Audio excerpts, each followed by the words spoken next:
औज़ुबिल्लाहिमिनश्शैतानिर्रजीम बिस्मिल्लाहिर्रहमानिर्रहीम। आज हम बनाएंगे मटन और उसके साथ ये बंगला आलू। बंगला आलू मुझे तो बहुत पसंद है, इसका टेस्ट भी बहुत ही मज़े का होता है। ठीक है, तो इसमें हम एक टमाटर शामिल करेंगे, एक जो है ना वो हम रायते में डालेंगे, क्योंकि टमाटर अगर ज़्यादा ऐड कर देना सालन में, सब्ज़ी में, तो किसी भी चीज़ में, तो वो बहुत ज़्यादा खटास उसमें आ जाती है, तो बिल्कुल भी मज़े का नहीं लगता। तो इसके हम हल्का हल्का सा इनको ऊपर से साफ़ कर लेंगे। इनका टेस्ट दूसरे आलू से थोड़ा सा, मुझे तो अच्छा लगा है, थोड़ा सा डिफरेंट होता है, मज़े का होता है। तो ये वाले आलू मुझे पसंद है, अगर कभी नज़र आ जाए तो मैं ज़रूर इनको परचेज़ करती हूँ। तो इसमें हम लोग तकरीबन हाफ़ kg जो है वो मटन मैंने जो है ना वो ऐड किया है, और इसमें जाएंगे जी हमारे 2 बड़े प्याज मैंने डाले हैं। ये देखिए मटन, ये भी इतना डीप फ्रोज नहीं हुआ था, लेकिन ये भी हो जाएगा। तो इसमें मैंने एक जो है ना पूरी गट्ठी जो है ना वो लहसुन इस तरह से पूरे डालनी है, खुद ही गल जाएंगे। एक सब्ज़ मिर्च डाली है, और अदरक जो है ना वो ये तकरीबन 1 इंच का टुकड़ा वो डाला। और इसमें मैंने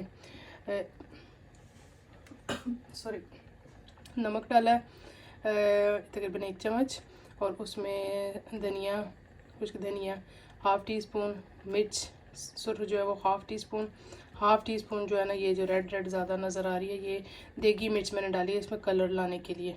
और इसमें थोड़ी सी पेपरिका भी डाली है, मुझे पेपरिका बहुत पसंद है, इसलिए वो मैं ज़रूर ऐड करती हूँ। और साथ में तंदूरी मसाला थोड़ा सा हाफ़ टी स्पून, क्योंकि मैं बहुत ज़्यादा स्पाइसी पसंद नहीं करती, इसलिए मैं बहुत ज़्यादा इसमें जो है ना वो तेज़ मसाले नहीं ऐड करती, ना हाफ़ टी स्पून तकरीबन ये गैस में।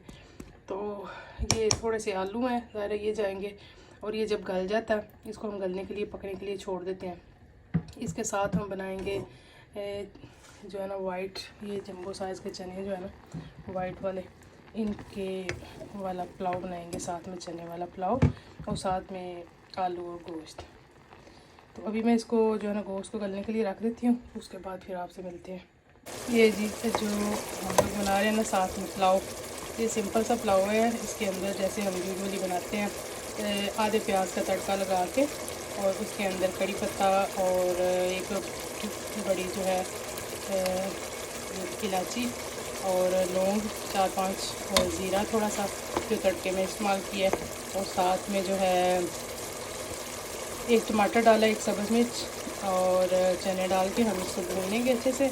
और इसके बाद हम चावलों के बराबर जो है ना चावलों से डबल पानी डालेंगे, जितनी ज़रूरत होगी। चावल हमने जो है वो भिगो के रख दिए हैं, तो इसके बाद हम लोग इसके अंदर पानी ऐड कर देंगे। तो ये हमारा ज़बरदस्त सा पुलाव जो है ना चने वाला वो तैयार हो जाएगा। इसमें आप चाहें तो इमली ऐड कर सकते हैं या दही ऐड कर सकते हैं। तो मैंने इसमें एक बड़ा टमाटर ऐड कर लिया एंड दैट्स इट, क्योंकि ये बहुत ज़्यादा जब खट्टे हो जाते हैं राइस तो वो भी तो पसंद नहीं आते खाने में। ये देखें जी गोश्त हमारा जो है ना वो गल चुका है, और इसमें मैंने आलू डाल दिए, और साथ में जो है थोड़ा सा धनिया वो भी काट के डाल दिए, क्योंकि इसकी जो टेस्ट है ना इसके अंदर वो बहुत ही ज़बरदस्त आता है। तो ये भी जब भुन जाता है अच्छे से, आलू थोड़े से गल जाते हैं हमारे, तो हम हस्बे ज़रूरत जो पानी है वो लगा देंगे, जितना हमें पानी चाहिए है इसके अंदर। इसमें मैंने एक टमाटर डाला था बड़ा, और बस बाकी ये देखिए कितना इसका ज़बरदस्त सी ग्रेवी तैयार हो चुकी है, बहुत ही ज़बरदस्त। और ये इसका टेस्ट जो है ना, क्योंकि मैं इसके अंदर देगी मिर्च भी डाली है, तो इसका टेस्ट जो है वो बिल्कुल जैसे देग बनती है बिल्कुल वैसे ही ये बनता है, बहुत ही ज़बरदस्त है। और आप भी इसको ट्राई करें। इसके बाद मैं आपको इसकी फाइनल लुक दिखाती हूँ।